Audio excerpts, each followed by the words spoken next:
The fluorescent lights of the downtown cafe buzzed overhead, casting harsh shadows across the chipped formica tables. I sat hunched in the corner booth, my hands wrapped around a mug of coffee that had long since gone cold, staring at the murky liquid as if it held answers I desperately needed.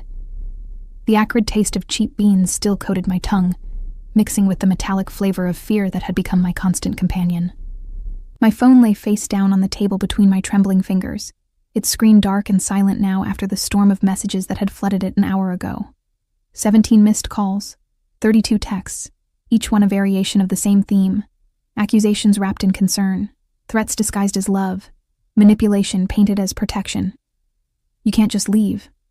I know where you are. You're making a mistake. No one else will understand you like I do. The words blurred together in my mind, an endless loop that had played for years, wearing grooves into my sense of self until I barely recognized the woman I'd become. 27 years old, and I felt ancient, hollowed out.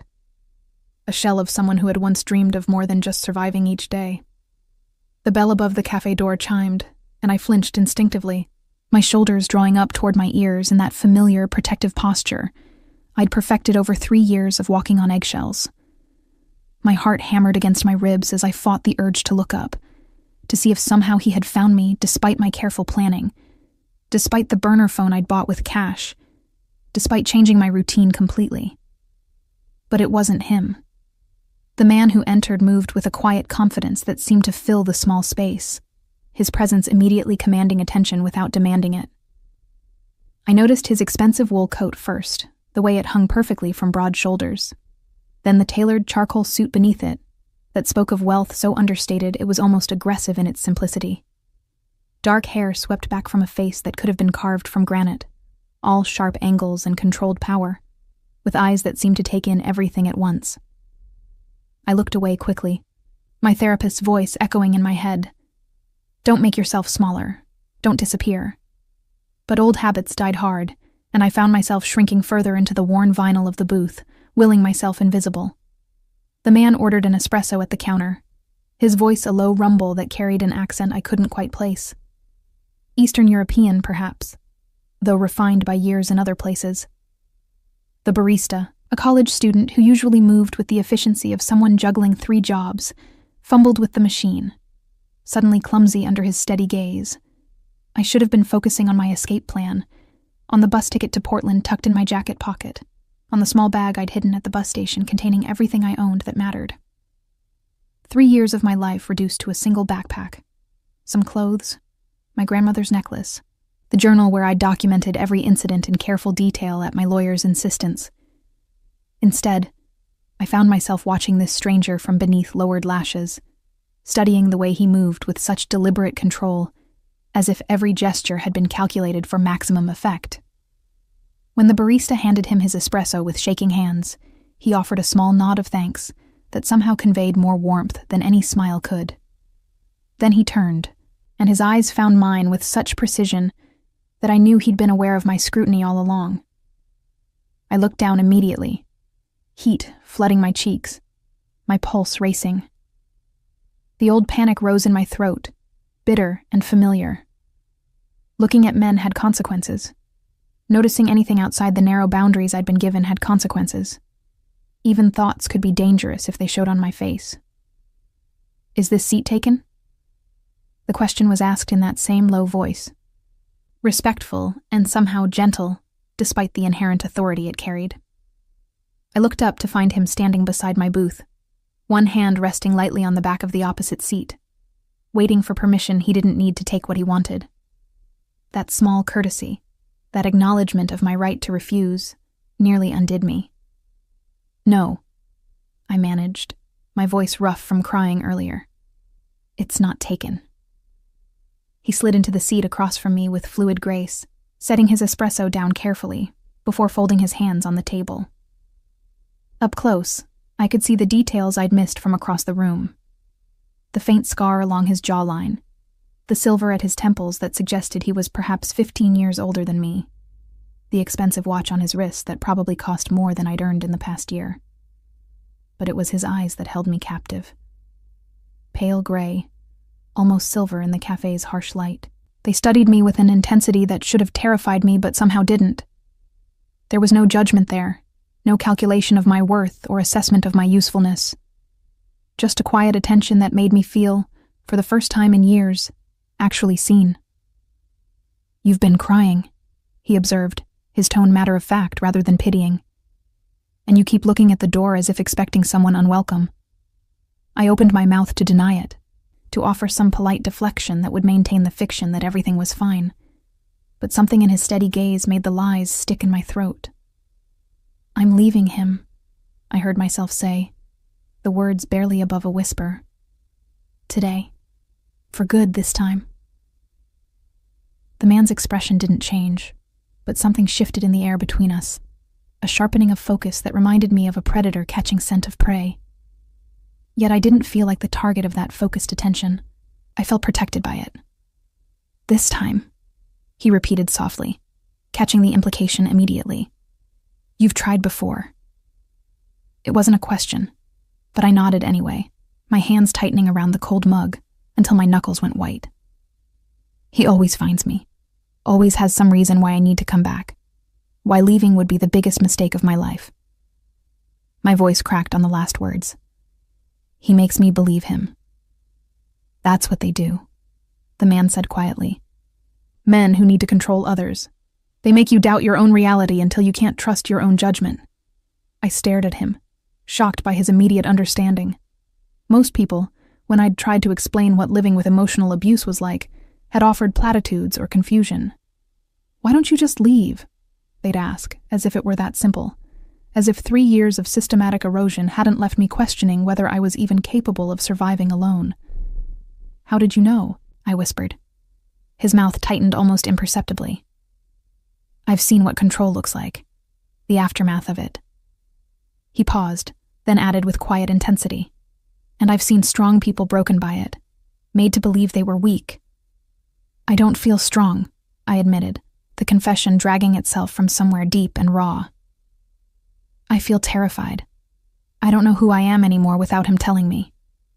"That's the point of what he did to you," the man said, his voice hard now, anger flickering beneath the controlled surface. "To make you forget yourself so completely that you'd need him to exist." Tears burned behind my eyes, and I blinked them back furiously. I'd cried enough today, wept into my pillow at the motel where I'd spent last night, sobbed in the shower as I scrubbed away the feeling of invisible chains. I was done crying. "What's your name?" he asked, shifting the conversation with practiced ease. "Clara," I said, then hesitated. "Is it okay that I told you that?" The flash of fury that crossed his face was there and gone so quickly I almost missed it, but I felt its heat. "Clara," he repeated, infusing the name with a respect that made my chest ache. "It's more than okay. Your name belongs to you, not to anyone else. You decide who deserves to know it." Such a simple concept, yet revolutionary. For 3 years, I'd been told when to speak, what to say, which friends were appropriate, and which were threats to our relationship. I'd been molded and shaped until I fit into the narrow definition of what he needed me to be. My edges filed down, my voice quieted, my dreams dismissed as childish fantasies. "I'm Victor," the man said, extending his hand across the table. I hesitated only a moment before taking it. His palm was warm and calloused in unexpected places, his grip firm but careful, as if he was conscious of his own strength and the fragility of what he held. When his fingers closed around mine, I felt something shift in my chest, like a door I hadn't known was locked suddenly swinging open. "Clara," he said again, still holding my hand, his thumb brushing across my knuckles in a gesture that felt protective rather than possessive. "Where are you going?" "Portland, you said." I froze, my mind racing. I hadn't mentioned Portland out loud. Had I? Victor must have seen the panic flash across my face because he released my hand and gestured to the table. "Bus ticket," corner of the envelope showing. I looked down to see the edge of the ticket peeking from my jacket pocket where I'd shoved it hastily. Relief and embarrassment washed over me in equal measure. "I have a cousin there," I explained, tugging the ticket free and staring at the departure time. 3 hours. She offered me her spare room while I figure things out. "Good," Victor said with a decisive nod. Family support is important.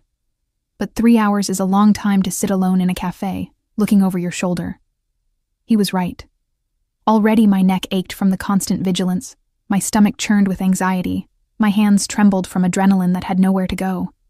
Every minute felt like an eternity, every shadow in my peripheral vision a potential threat. I don't have anywhere else to go, I admitted quietly. I can't go back to my apartment. He knows I'm there. The motel I stayed at last night wasn't safe. I saw his car drive past twice. This cafe is public enough that I feel like I can breathe, but not so crowded that I can't see everyone who comes in. Victor studied me for a long moment, and I had the unsettling sensation that he was seeing far more than I'd revealed. Reading the story written in my defensive posture and bitten nails, and the way I'd positioned myself with my back to the wall and clear line of sight to both exits. There's a hotel 2 blocks from here, he said finally. The Continental. Very secure, very private. I know the manager well. You could wait there in comfort and safety until your bus departs. I shook my head before he'd even finished. I can't afford that. I have exactly $83 to my name until I can access my bank account without him getting notifications. I wasn't asking you to pay for it, Victor said quietly. The offer hung between us, loaded with implications I couldn't fully process. A stranger wanting to help me, to protect me, with no apparent expectation of anything in return. Every instinct I'd developed over the past 3 years screamed that this was a trap. That kindness always came with conditions. That accepting help meant owing something I couldn't afford to pay. But Victor's eyes held no manipulation, no hidden agenda I could detect. Just a steady certainty that seemed to say he'd made a decision and expected it to be followed. Why would you do that? I asked, my voice barely audible. You don't know me. Because someone should, he replied simply. Because you shouldn't have to spend the next 3 hours afraid. Because every person deserves to feel safe, especially when they're taking the brave step of reclaiming their life. The words wrapped around me like a blanket, warm and unexpected. Brave. He'd called me brave. Not weak, not dramatic, not overreacting. Brave. I don't even know if I'm doing the right thing, I confessed, the doubt I'd been pushing down all day finally breaking through. What if he's right? What if I can't make it on my own? What if I'm throwing away something good because I'm too damaged to appreciate it? Seemed Clara. Victor's voice cut through my spiraling thoughts with quiet authority. Look at me. I did, meeting those pale eyes that seemed to see straight through every defense I'd erected. What he did to you, making you question your own reality, your own worth, your own judgment. That's not love. That's control. And you're not damaged, you're surviving. There's a profound difference. How do you know? The question came out as barely more than a breath, because I understand what power looks like, he said, something dark flickering across his features. What it costs, and what it can destroy when wielded without conscience. Before I could respond, my phone buzzed against the table, vibrating with another incoming message. I didn't need to look to know what it would say. More promises, more threats, more manipulation disguised as love. Victor's gaze dropped to the phone, then returned to my face. You don't have to answer that. You don't owe him your attention or your time or any explanation for choosing yourself. He'll keep calling, I said helplessly. He'll find me eventually. He always does. Not this time. The certainty in Victor's voice was absolute, unshakable. Not if you don't want him to. I wanted to believe him, wanted to trust that this time would be different, that I could actually escape the suffocating reality I'd been living. But hope was dangerous. Hope had betrayed me before, left me vulnerable to disappointment and the grinding return to hopelessness. Come, Victor said, standing with fluid grace and extending his hand once more. Let me help you wait somewhere safe. No obligations, no expectations. Just a quiet room where you can breathe until your bus leaves. I looked at his outstretched hand, at the strength evident in the corded muscles of his forearm, at the expensive watch glinting at his wrist. Everything about him screamed power and danger and the kind of authority that didn't ask permission. But his eyes held only patience. Slowly, my hand trembling slightly. I reached out and placed my palm in his. His fingers closed around mine, warm and sure, and for the first time in 3 years, I didn't feel the weight of invisible chains tightening around me. I felt, impossibly, like I might actually be free. The Continental Hotel rose before us like something from another world, all gleaming glass and polished chrome that reflected the weak afternoon sunlight. I'd passed this building 100 times over the years, always rushing past with my head down, never imagining I'd walk through its imposing entrance. The doorman, an older gentleman in an immaculate uniform, nodded respectfully to Victor and held the door open without question, his gaze sliding past me with the practiced discretion of someone trained to see nothing. Inside, the lobby took my breath away. Marble floors stretched beneath crystal chandeliers, their light soft and golden compared to the harsh fluorescence of the cafe I'd just left. Fresh flowers, massive arrangements of orchids and roses that probably cost more than my monthly rent, perfumed the air with their delicate scent. Everything spoke of wealth so casual it didn't need to announce itself. I felt acutely out of place in my worn jeans and oversized sweater, a thrift store coat that had seen better days hanging from my shoulders. But Victor's hand remained steady at the small of my back, not possessive, just present, guiding me through the opulent space as if I belonged there as much as anyone. The woman behind the reception desk looked up as we approached, her professional smile warming to genuine pleasure when she recognized Victor. "Mr. Volkov, what a pleasant surprise. We weren't expecting you until next week. Change of plans? Natasha," Victor replied, his tone cordial, but with an undercurrent of authority that made her straighten slightly. "I need a suite for my guest. Something quiet, secure. She'll be staying for a few hours only." Natasha's gaze flicked to me with curiosity, but she masked it quickly, her fingers already flying across the keyboard. "Of course. The Riverside suite on the 15th floor is available. Very private, excellent security. Shall I have someone bring up anything specific? Perhaps some refreshments?" "Tea," Victor said, glancing at me for confirmation. I nodded mutely, still trying to process the casual ease with which he'd arranged this. "And something light to eat. She hasn't had lunch."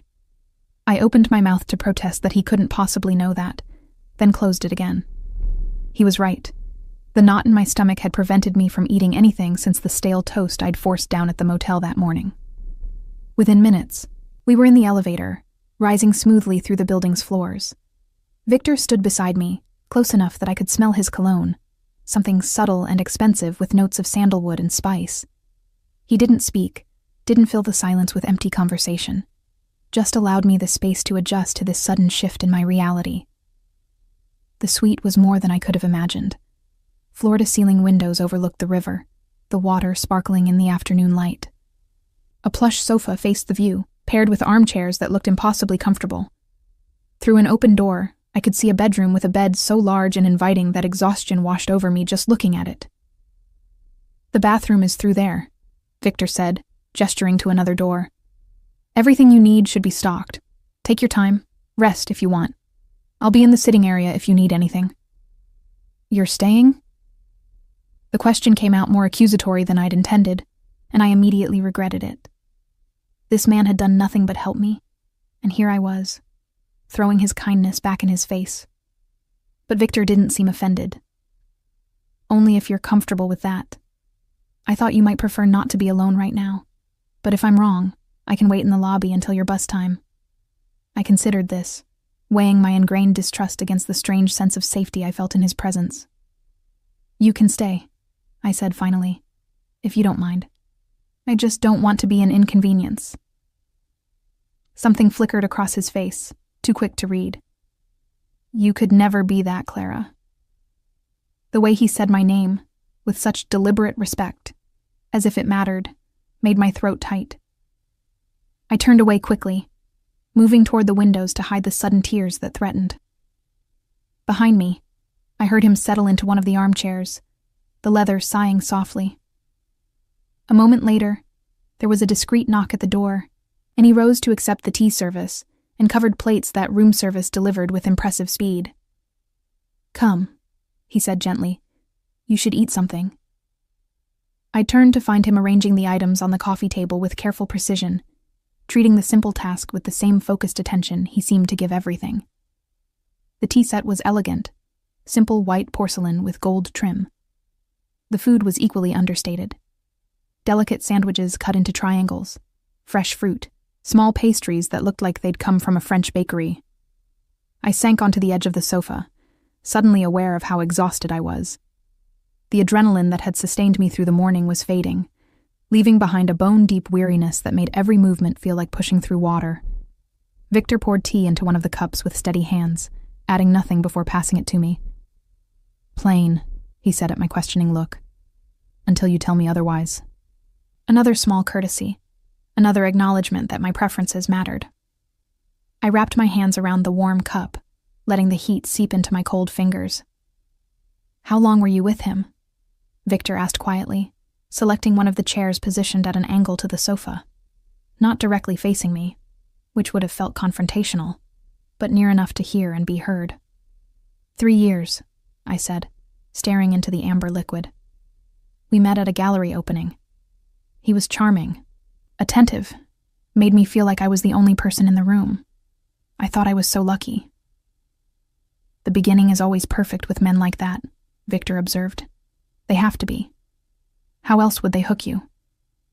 I nodded, taking a small sip of the tea. It was good. Much better than the coffee I'd been nursing all morning. The changes were so gradual at first. He'd suggest I shouldn't wear certain things because they might give men the wrong idea.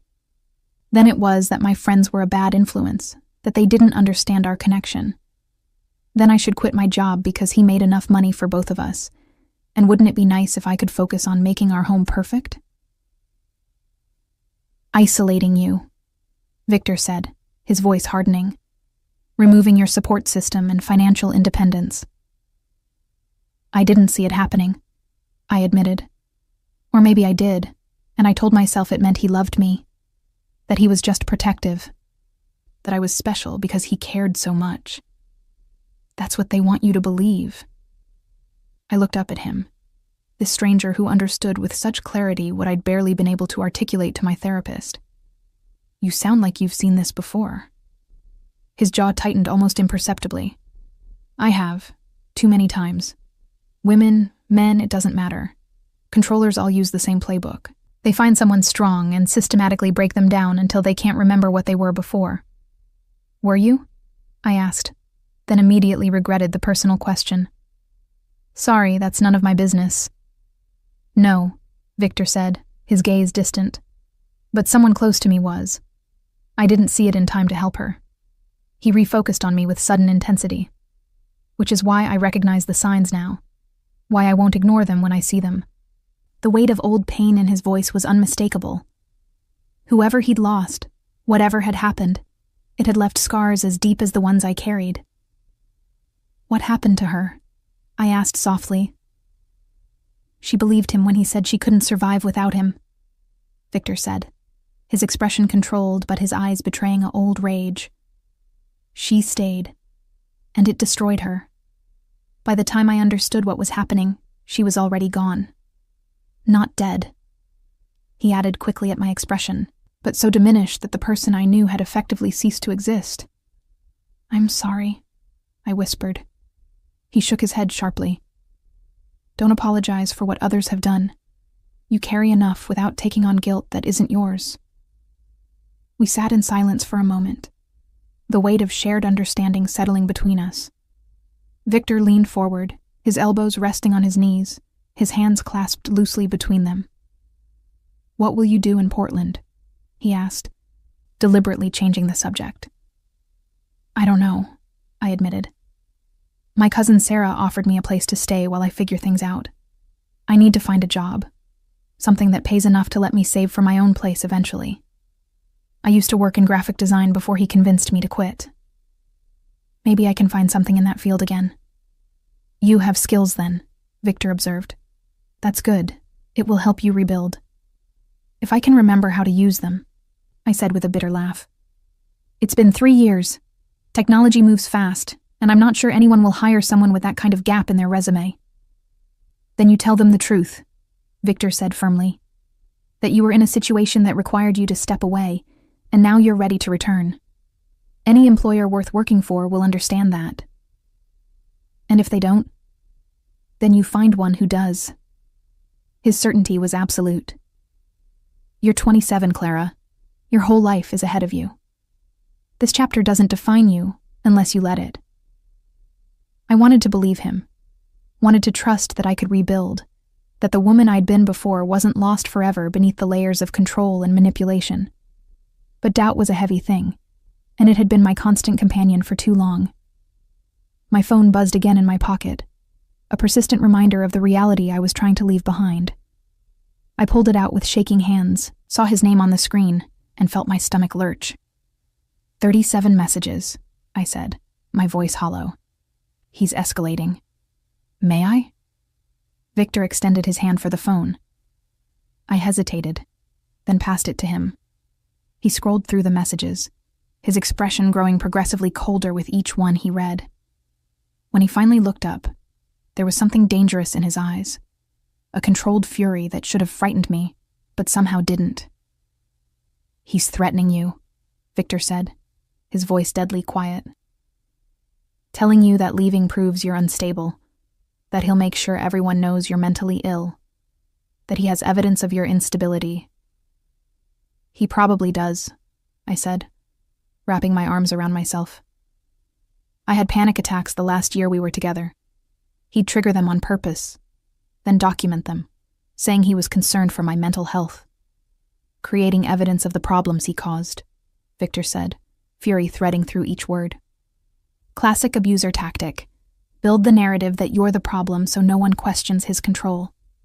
What do I do? The question came out small, defeated. He knows where Sarah lives.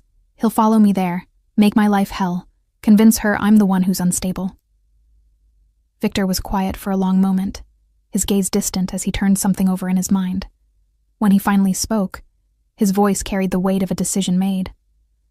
What if you didn't go to Portland? I stared at him. What? Not immediately, he clarified. What if you took time to establish yourself first? Somewhere he wouldn't think to look for you. Somewhere safe where you could rebuild without constantly looking over your shoulder. I don't have anywhere else, I said helplessly. Sarah's my only option. You have another option now, Victor said, meeting my gaze directly. Me. The offer hung in the air between us, loaded with possibilities I couldn't fully process. This man I'd met hours ago, this stranger who somehow understood everything I'd been through, was offering me what? Protection? A place to stay? I didn't even know what he was suggesting. I don't understand, I managed.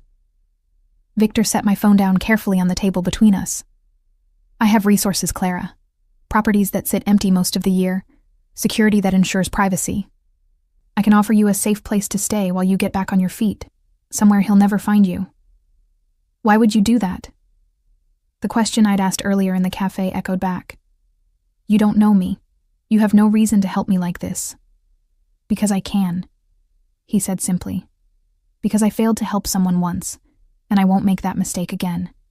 Because everyone deserves a chance to reclaim themselves, and you shouldn't have to do it while constantly afraid. I can't pay you, I said, practical concerns overwhelming the surge of desperate hope his offer had sparked. I have nothing to offer in return.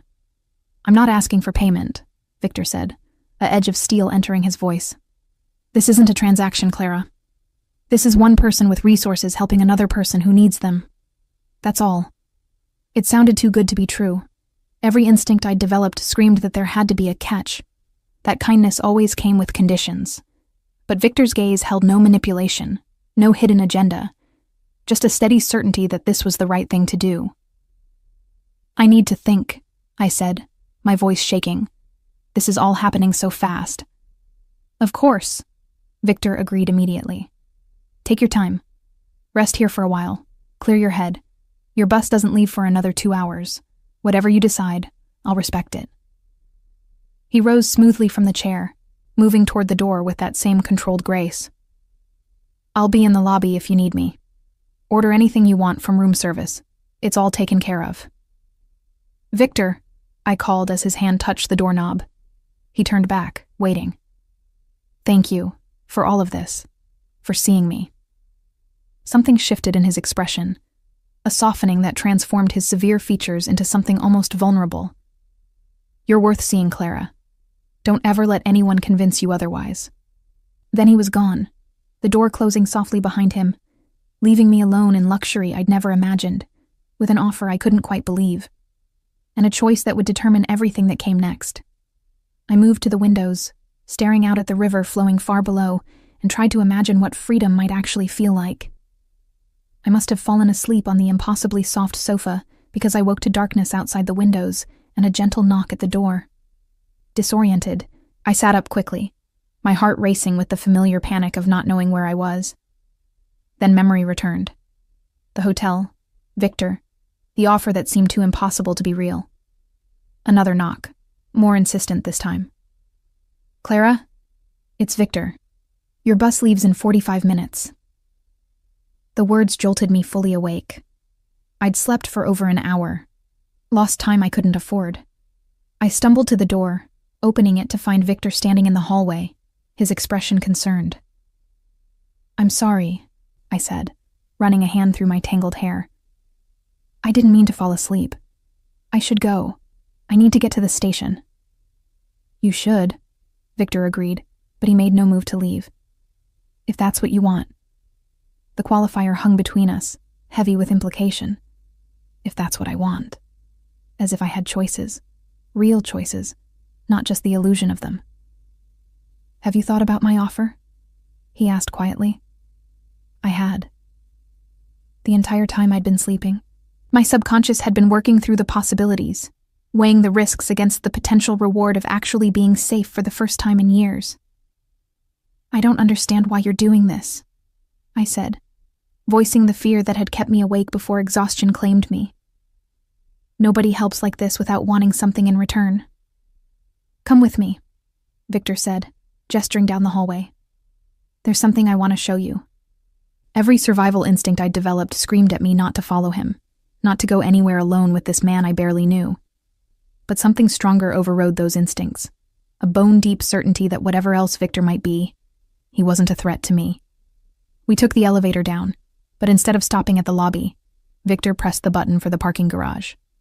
When the doors opened, I followed him through the concrete space until we reached a sleek black car that probably cost more than most people's houses. He unlocked it with a soft chirp and opened the passenger door for me. Please, he said, reading my hesitation. Just a short drive. I promise you're safe. I got in, the leather seats conforming to my body with expensive precision. Victor slid into the driver's seat with fluid grace, started the engine with a quiet purr, and pulled out of the garage into the evening traffic. We drove in silence through the city streets, leaving behind the downtown core for residential neighborhoods that grew progressively more upscale. Finally, we turned onto a tree-lined street where massive houses sat behind iron gates, each one more impressive than the last. Victor pulled into the driveway of one such house, pressing a button that made the gates swing open smoothly. The house beyond was beautiful, all stone and glass, with lights glowing warmly from within. This is one of my properties, Victor said, parking near the front entrance. I stay here occasionally when I'm in the city, but mostly it sits empty. Come inside.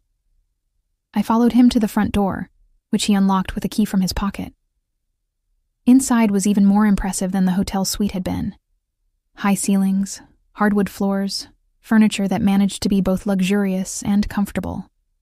But what caught my attention was the art on the walls, pieces that even my untrained eye could recognize as valuable.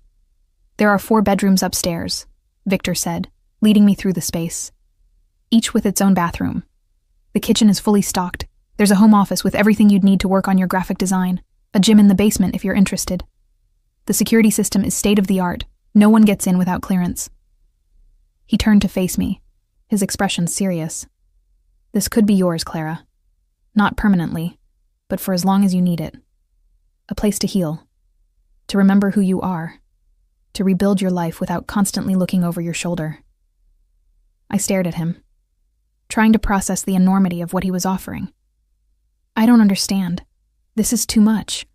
Why would you give me this? Because I can, Victor said again, but this time he continued. and because I know what it's like to feel trapped, to believe there's no way out. He moved to the windows overlooking a garden I could barely see in the darkness. My sister was in a relationship like yours once. I didn't see it, didn't understand what was happening until it was almost too late. What happened to her? I asked softly, moving to stand beside him. I got her out, Victor said, his voice hard. But it took resources, planning, and connections that most people don't have. I had to essentially make her disappear, give her a new identity, set her up in a different country where he could never find her. And did it work? She's happy now, married to a good man, has 2 children. But she lost years of her life to fear, and she can never come back here, never contact old friends or visit our parents' graves. He turned to me, intensity burning in his pale eyes. I swore after that I would never ignore the signs again, that if I ever had the ability to help someone escape that kind of situation, I would do it without hesitation. The raw honesty in his voice was unmistakable. This wasn't manipulation or some elaborate scheme. This was a man keeping a promise to himself, trying to save someone because he'd seen what happened when no one did. I'm not a good man, Clara, Victor continued, surprising me with the admission. My business isn't entirely legal, and I've done things I'm not proud of. But I have a code. Women and children are never to be harmed in my world. Never to be used as leverage or collateral damage. And when I see someone being hurt, someone being controlled and diminished, I act. What kind of business? I asked, though part of me didn't want to know the answer. The kind that operates in shadows, he said, not bothering to soften the truth. Import, export, protection, information. I move things and people that others can't or won't. I solve problems that exist outside the boundaries of conventional law. You're a criminal, I said flatly. Yes, he agreed without hesitation.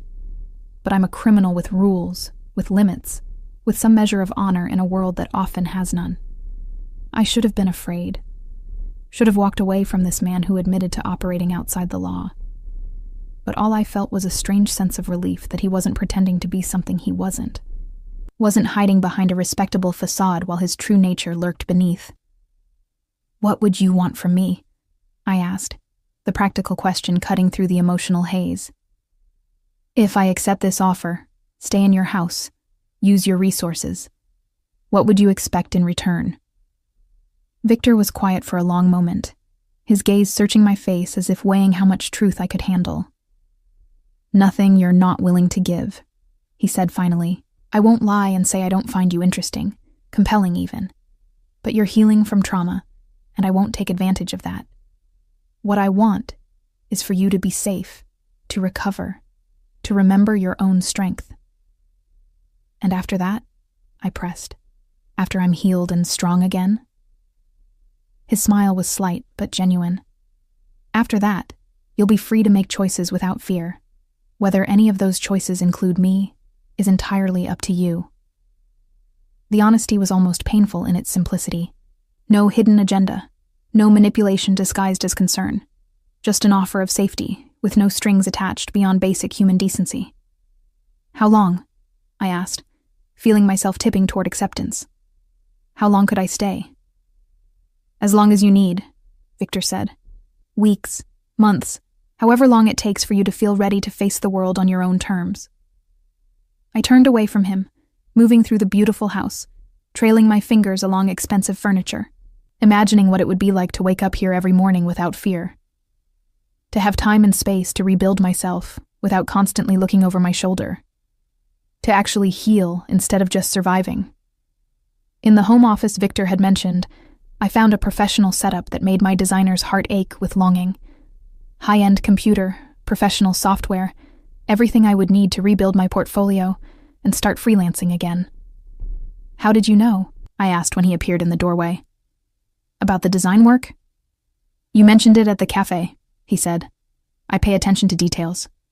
Something about that statement, the casual way he admitted to cataloging information about me, should have been alarming. Instead, it felt like being seen, really seen, for the first time in years. If I say yes, I said slowly, I need rules, boundaries, Clear expectations about what this is and isn't. Of course, Victor agreed immediately. Tell me what you need. My own space that's completely private. No entering without permission. No monitoring what I do or where I go in the house. Agreed. I want to get a job, start earning money again. I won't be dependent on anyone's generosity. There's a studio about a mile from here that's looking for a graphic designer. One of the owners owes me a favor.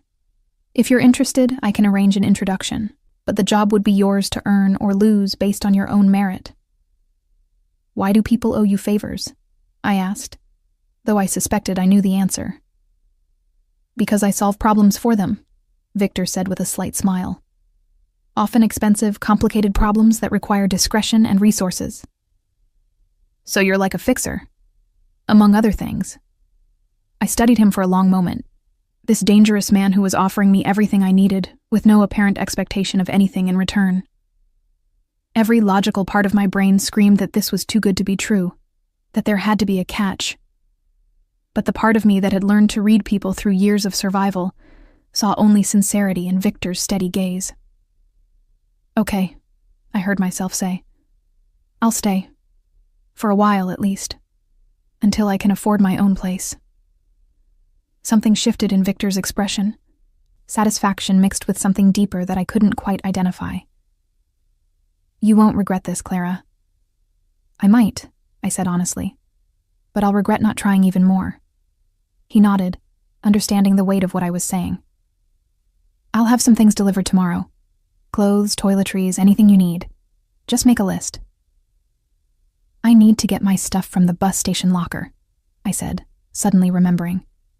My bag, my laptop, everything I managed to take. We'll go now, Victor said, checking his watch. We have time before the locker room closes. As we drove back through the city, the enormity of what I'd just agreed to began to sink in. I'd chosen the dangerous unknown over the dangerous known, traded one form of dependence for another, albeit one that felt fundamentally different. What about him? I asked suddenly. When he realizes I'm not in Portland, when he starts looking for me here, what happens? Victor's hands tightened almost imperceptibly on the steering wheel. He won't find you. I'll make sure of it. How? By being more frightening than he could ever hope to be, Victor said, his voice cold in a way that sent a shiver down my spine. I'll have a conversation with him. Make it clear that you're under my protection now, that any attempt to contact or find you will have consequences he won't enjoy. You'd do that? I whispered. Threaten him for me? I'd do much more than threaten if necessary, Victor said, glancing at me. But it won't come to that. Men like him are cowards at their core. When faced with someone who has real power, they fold. The certainty in his voice should have worried me. Instead, I felt something I hadn't experienced in 3 years. Safe. Not the false safety of being controlled, but the real security of having someone strong enough to stand between me and harm without expecting my diminishment in return. We retrieved my bag from the bus station locker, Victor carrying it to the car despite my protests. As we drove back to the house that would be my sanctuary, I watched the city lights blur past and thought about the strange turn my life had taken. This morning, I'd been planning to flee to Portland, to hide in my cousin's spare room, and hope he wouldn't find me there. Tonight, I was moving into a mansion under the protection of a man who admitted to being a criminal, but who treated me with more respect than anyone had in years. It was madness. It was dangerous. It was probably a terrible decision. But as we pulled through the gates of the house that would shelter me while I rebuilt myself, I felt something unfurl in my chest that I'd thought was dead. Hope. The first week in Victor's house passed in a strange sort of limbo, each day bleeding into the next with a sameness that should have been boring, but felt like healing. I woke each morning to sunlight streaming through the windows of the bedroom I'd claimed as mine, the largest of the guest rooms with its own bathroom, and a view of the garden that was slowly revealing itself as autumn progressed. Victor came by each evening around 7, never earlier despite my growing suspicion that he worked unusual hours. He'd knock, always knock, never using his key even though it was his house. Then we'd share dinner, sometimes something he'd brought from restaurants I couldn't pronounce the names of, sometimes meals I'd prepared using the fully stocked kitchen I'd been surprised to find myself enjoying. We talked about everything and nothing. He told me about the art collection he'd inherited from his father, explaining the history and significance of pieces I'd been too intimidated to really look at initially. I told him about my grandmother who'd raised me after my parents died, about her love of color theory, and how she'd encouraged my interest in design. We didn't talk about him, about his business, his past, the darkness he'd alluded to but never fully explained. And we didn't talk about us, about the way the air seemed to change when we were in the same room, charged with something I wasn't ready to name. It was the beginning of the second week when everything shifted.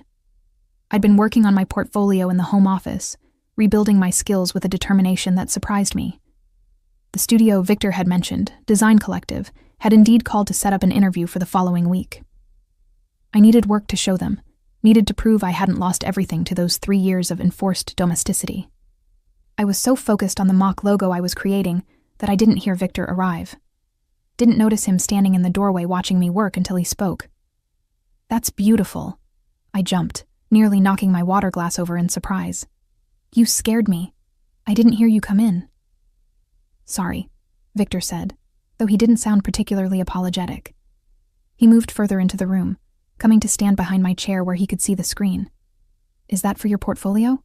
"Just practice," I said, suddenly self-conscious about my work under his scrutiny. "I'm out of practice with the software. Everything's changed in 3 years."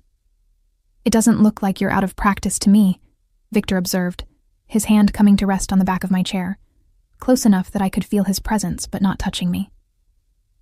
"You have real talent, Clara."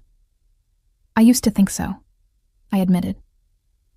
Before he convinced me it was a waste of time, that I should focus on more important things. By which he meant things that served him, Victor said, his voice hard.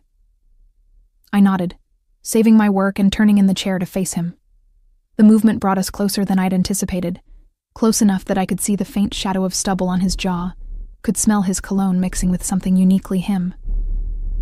"How was your day?" I asked, suddenly needing to fill the charged silence. Victor's mouth quirked in what might have been amusement. "Complicated. I had a meeting with someone who owed me money. He's been avoiding payment for 2 months." "Did you get your money?" I asked, then added, "Should I be asking these questions?" "You can ask me anything," Victor said, his gaze holding mine. "And yes, I got my money. People tend to remember their debts when reminded properly." I should have been disturbed by the implication in that statement, but I found myself curious instead.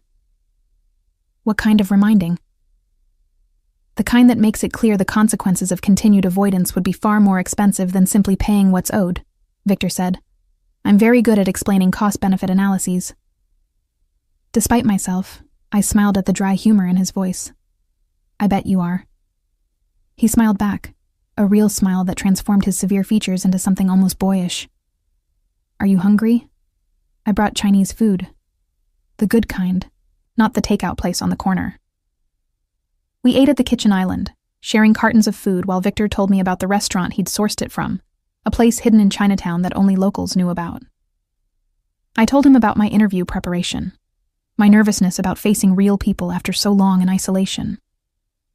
"You'll do beautifully," Victor said with such certainty that I almost believed him.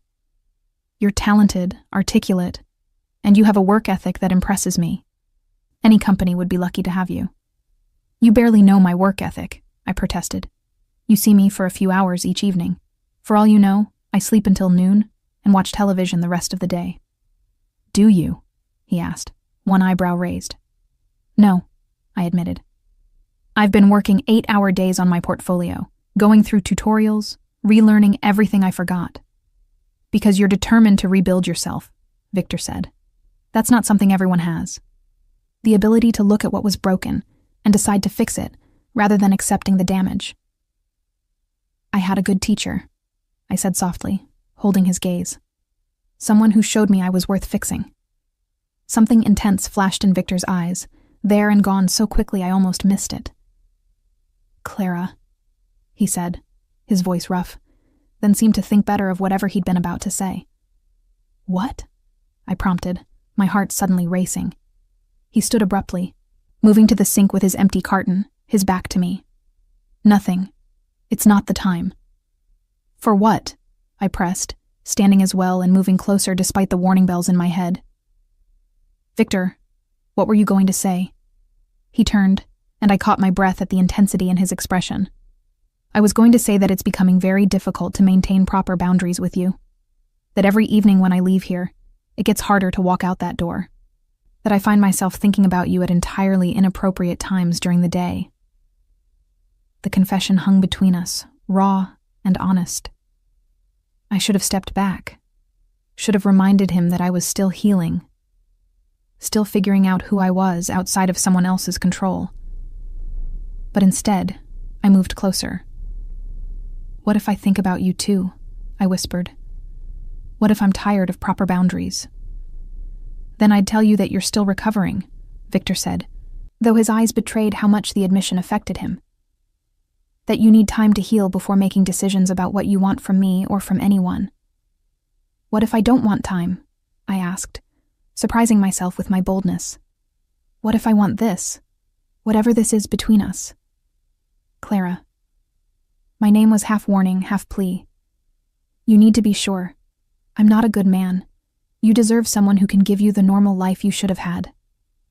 "I don't want normal," I said, closing the remaining distance between us until I could feel the heat radiating from his body. "Normal got me controlled and diminished and afraid. You make me feel strong. You make me feel seen." His hand came up, cupping my face with a gentleness that seemed at odds with everything I knew about him. "You are strong. You were strong before me. You'll be strong after me. I'm just the mirror showing you what was always there." "Stop being noble," I said, leaning into his touch. "Stop protecting me from what I want." "And what do you want?" Victor asked, his voice dropping to something deeper, more dangerous. "This," I breathed, and closed the final gap between us.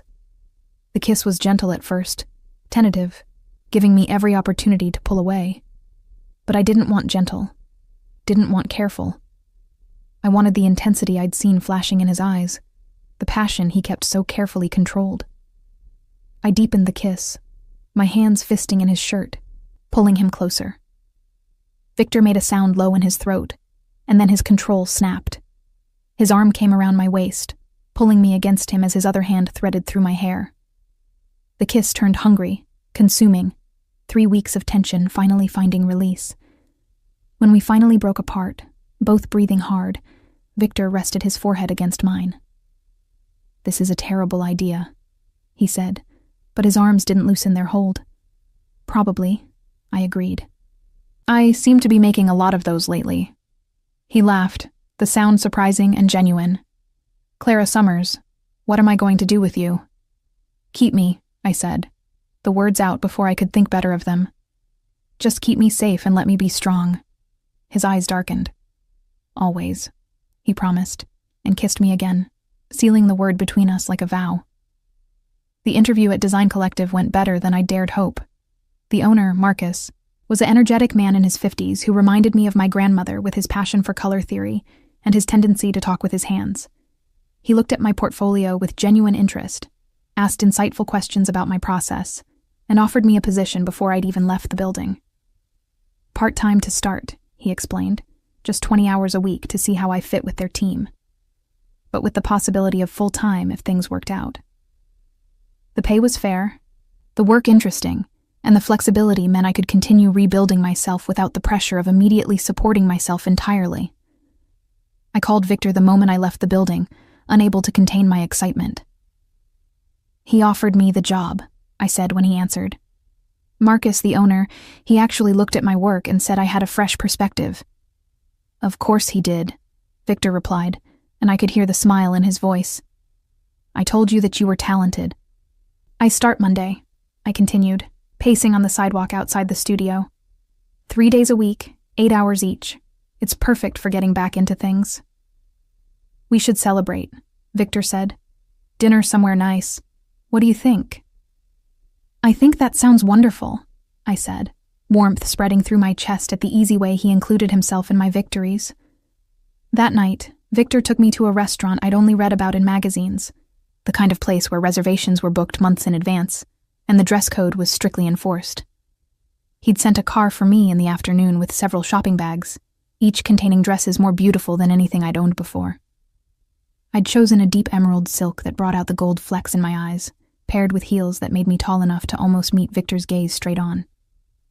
When he'd arrived to pick me up, the look in his eyes had made me feel more beautiful than any mirror ever could. The restaurant was everything I'd imagined, elegant and intimate with soft lighting that made everyone look like they were lit for a movie. But it was the way Victor looked at me across the table, his attention focused entirely on me despite the world-class food and wine, that made the evening magical. "To new beginnings," he said, raising his glass in a toast. "To safety," I countered, clinking my glass against his. "And to people who see strength where others saw only weakness." We talked through multiple courses, the conversation flowing easily between serious topics and light banter. Victor told me about growing up in Russia, about immigrating to the States as a teenager, with nothing but his father's connections and his own determination. I told him about my grandmother's influence on my life, about her death 3 years ago, and how I'd met him less than a month later, vulnerable and grieving. "He found you when you were at your weakest," Victor observed, his expression darkening. "That's not coincidence. Men like that have radar for vulnerability." "I know that now," I said, "but at the time I just thought I was lucky someone wanted me." "You were always worth wanting," Victor said firmly. His ability to see that didn't make you lucky. It made him opportunistic. I reached across the table, covering his hand with mine. "Can we not talk about him tonight? I want this evening to be about moving forward, not looking back." Victor turned his hand under mine, lacing our fingers together. "You're right. Tonight is about celebrating how far you've come." As the evening wore on and the restaurant slowly emptied, neither of us seemed ready to let the night end. When Victor finally paid the check, over my protests about wanting to contribute, he suggested a walk despite the late hour. We strolled through the city streets, my hand tucked into the crook of his arm, talking about everything and nothing. He pointed out buildings he owned or had interests in, told me stories about the city's history that made even familiar corners feel new and interesting. It was past midnight when we finally returned to his car, the city quiet except for the occasional taxi and the distant sound of nightlife from the club district. Victor opened my door, but before I could slide in, he caught my hand. "Clara," he said, his voice serious, "there's something I need to tell you." My heart stuttered, old fears rising instantly. "What is it?" "He's been asking questions," Victor said carefully. "Trying to find you. He's hired a private investigator, filed a missing person report claiming you're mentally unstable and in danger." Ice flooded my veins. "He knows I'm not in Portland." "He knows you never arrived in Portland," Victor corrected. "But he doesn't know where you are, and he won't find you. I've made sure of it." "How?" I asked, needing to understand. Victor's expression hardened. "I had a conversation with him, made it clear that you were under my protection now, that any further attempts to find or contact you would be inadvisable." "What kind of conversation?" I pressed, though part of me didn't want to know.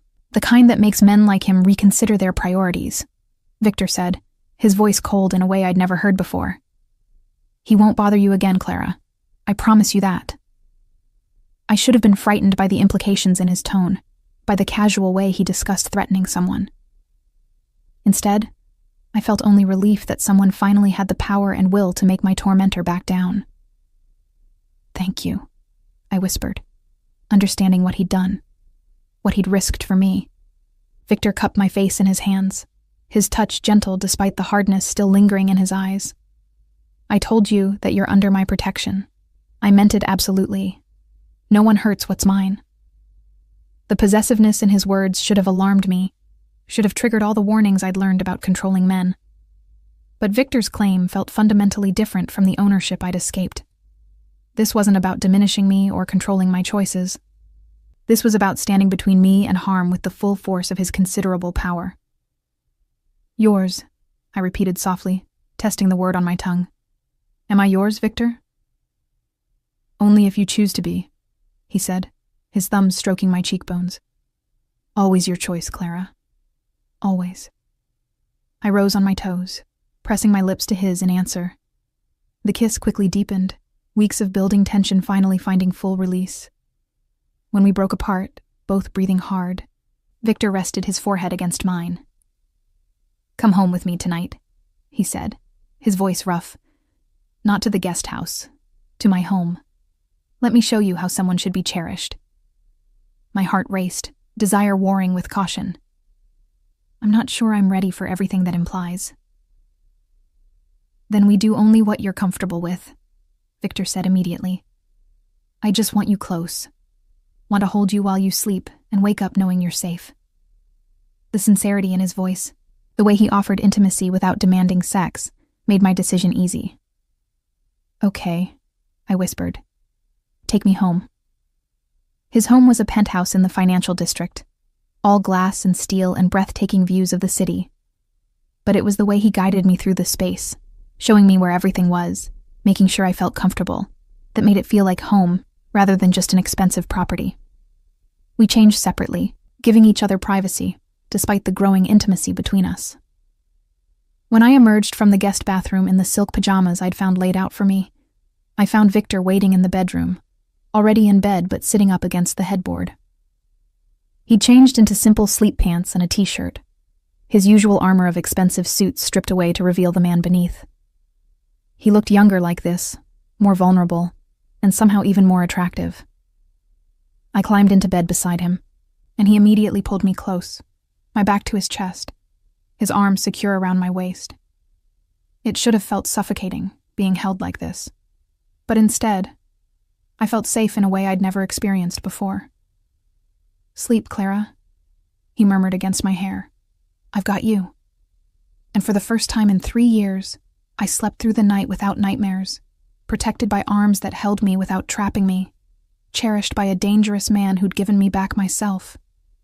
3 months passed in a blur of healing and growth. My job at Design Collective expanded to full-time as Marcus realized I was capable of handling major clients. My portfolio grew, my confidence returned, and slowly, painfully, I began to recognize the woman looking back at me from mirrors.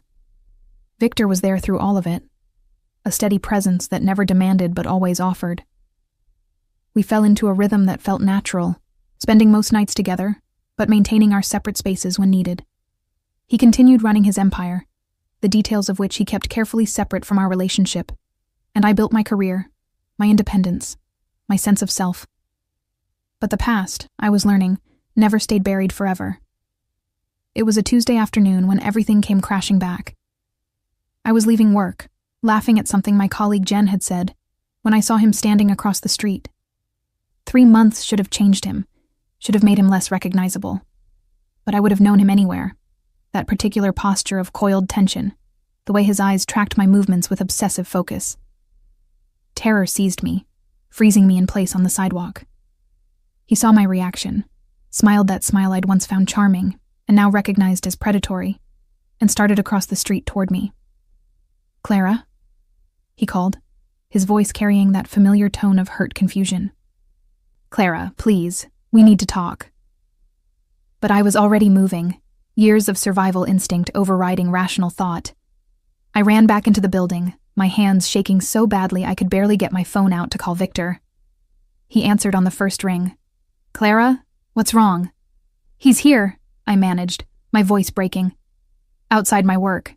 Victor, he found me." "I'm 5 minutes away," Victor said, his voice dropping into something cold and deadly. "Stay inside. Don't go out for any reason. I'm calling my security now." The next 5 minutes stretched into eternity. I watched through the window as he paced outside, occasionally looking up at the building, his expression cycling between hurt and anger. Jen stood beside me, her hand on my shoulder, having immediately understood that something was very wrong. Then Victor arrived, and everything changed. His car pulled up with the kind of aggressive precision that made pedestrians scatter. He emerged with 2 of his security personnel, men I'd seen occasionally at his penthouse but never really registered. In their dark suits with their cold expressions, they looked like exactly what they were, dangerous men who solved dangerous problems. Victor crossed the street with controlled fury, each step deliberate and threatening. I couldn't hear what he said through the glass, but I saw my ex's expression change from confident to uncertain to afraid as Victor moved into his personal space. The conversation was brief. Victor spoke, my ex tried to respond, then Victor said something else that made the color drain from his face. One of the security men handed him something, papers of some kind, and then Victor gestured sharply toward the street. My ex looked up at the building one more time, his gaze finding mine through the window. But whatever he saw in my expression, standing there with my colleagues around me, with Victor's protection evident, made him finally understand. I wasn't his anymore. I never would be again. He left, walking quickly away with his shoulders hunched, a man defeated and diminished. Victor watched him go, then turned and strode into the building. I met him at the elevator, throwing myself into his arms the moment the doors closed. He held me tightly, one hand cradling the back of my head, murmuring soothing words in Russian that I didn't understand but felt in my bones. "He won't come back," Victor said when I'd finally stopped shaking. "I've made it very clear what the consequences would be. And the papers my men gave him were a restraining order that's already been filed. If he comes within 500 feet of you, he'll be arrested." "How did he find me?" I asked, pulling back to look at Victor's face. "He got lucky," Victor admitted, his jaw tight with anger at himself. "Hired a better investigator than I gave him credit for. It's my fault. I should have been more careful." "It's not your fault," I said firmly. "It's his for not being able to let go." But Victor, he looked scared. "What did you say to him?" Something dark flashed in Victor's eyes. "I told him exactly what would happen if he ever tried to contact you again. In very specific, very graphic detail. Men like him understand only one language, Clara. Fear. And I made sure he was very, very afraid. I should have been disturbed by the casual violence in his tone. Instead, I felt only gratitude that someone finally had the power to make my tormentor understand what no was really meant. That evening, Victor took me back to his penthouse rather than my house. I didn't argue, needing the security of his presence after the afternoon's events. We ordered takeout but barely ate it, both of us too wired with residual adrenaline. "I should have prevented this," Victor said for the third time, pacing across the living room. "Should have anticipated he'd eventually find you." "Stop," I said, standing and moving to intercept his path. "You're not responsible for his actions. You've done nothing but protect me. Give me space to heal. Help me rebuild myself. Don't take blame for someone else's obsession." Victor stopped, his hands coming up to frame my face. "You're the most precious thing in my life, Clara. The thought of him getting near you, hurting you again." "He didn't," I interrupted. "Because you were there. Because you've always been there when I needed you." "I love you," Victor said, the words fierce and unexpected. "I know it's too soon. I know I shouldn't say it. But I love you, Clara. Not your gratitude, not your dependence. You, the strong, talented, beautiful woman you've always been." Tears filled my eyes, but for once they were tears of joy rather than pain. "I love you too," I whispered. "You gave me back myself, Victor. You made me remember I was worth saving." "You were always worth saving," he said, his voice rough with emotion.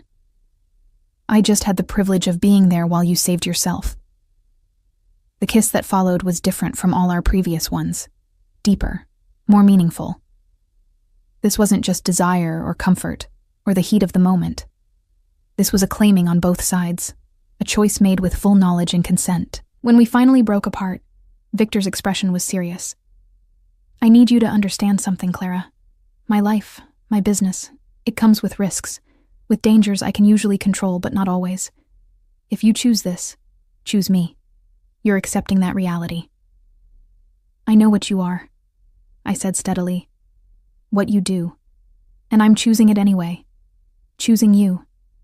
Because the danger of loving you is nothing compared to the danger of living without you." "You're sure?" he said, needing the confirmation. "Because once you're mine completely, once we cross this line, I won't be able to let you go." "I don't want you to let me go," I said, rising on my toes to kiss him again. "I want you to keep me, to hold me, to love me the way you've been showing me love should be, without control, without diminishment, without fear." "Always," Victor promised, lifting me into his arms and carrying me toward the bedroom. For as long as you'll have me. As he laid me on the bed with such tenderness it made my heart ache, I realized that this was what freedom actually felt like. Not running away from danger, but choosing what risks to take and with whom. Not avoiding all control, but trusting someone strong enough to protect without possessing. Victor had given me back myself, taught me the difference between ownership and devotion, shown me that strength could be gentle and power could be kind. Whatever dangers came with loving a man who operated in shadows, they were worth it for the way he made me feel seen, valued, cherished. We made love slowly, carefully, Victor attentive to every response, every hesitation, making sure I was comfortable and willing. And when we finally came together, it felt like coming home to a place I'd never been, but had always been searching for. Afterward, wrapped in his arms with his heart beating steady beneath my ear, I thought about how far I'd come. From that broken woman crying in a cafe to someone strong enough to stand beside a powerful man without losing herself. From controlled and diminished to free and flourishing. "What are you thinking?" Victor murmured, his fingers tracing lazy patterns on my spine. "That I'm grateful," I said, "for everything. For you seeing me when I'd forgotten how to be seen. For giving me space to heal and protection while I did it. For loving the woman I am instead of trying to make me something else."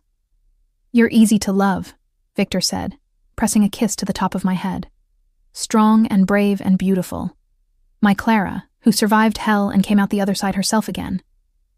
"You're Clara," I repeated, testing the words I'd once feared. But in Victor's voice, with Victor's arms around me, they didn't feel like chains. They felt like wings. Outside the windows, the city glittered in the darkness, full of dangers and possibilities in equal measure. Somewhere out there, my past still existed, but it no longer had power over me. I'd faced my fear this afternoon and survived it, stronger for Victor's presence, but strong in my own right too. Tomorrow I'd go back to work, continue building my career and my independence. Tomorrow Victor would return to his empire, solving problems and maintaining the power that protected what was his. But tonight, we had this moment of perfect peace, two people who'd found each other in the darkness and chosen to walk into the light together. "I love you," I whispered into the quiet. "I love you too," Victor replied, his arms tightening around me. "Always." And for the first time in years, I believed in always again.